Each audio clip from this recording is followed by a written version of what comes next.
Today's story is called The Door in the Basement, posted in r/CreepyPasta by user ACatD. Let's get started. The Door in the Basement. When I was little, my family and I went to stay at our grandmother's house. The house was older, but not too old. There were newer appliances and most of the house had been remodeled. Most of the house, that is. There was one room that wasn't redone, the bedroom in the basement. That was the bedroom I was staying in. My grandmother showed me the room. It had yellow floral wallpaper and creaky wood flooring. There was a small window near the top of the wall that led out to the front yard and a door across from the bed. Grandmother said the door didn't lead anywhere and that it was just decoration. Being young and naive, I believed her.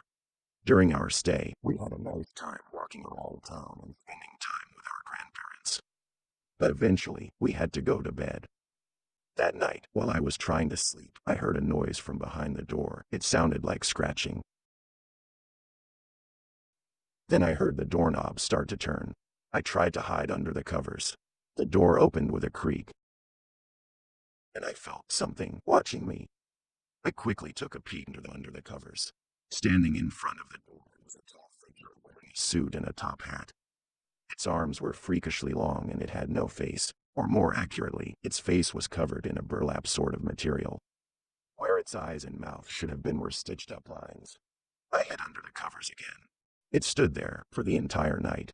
I couldn't fall asleep with that thing in the room with me. The sun finally started to rise. I looked out from under my covers once more. The thing was gone, but the door was left slightly open.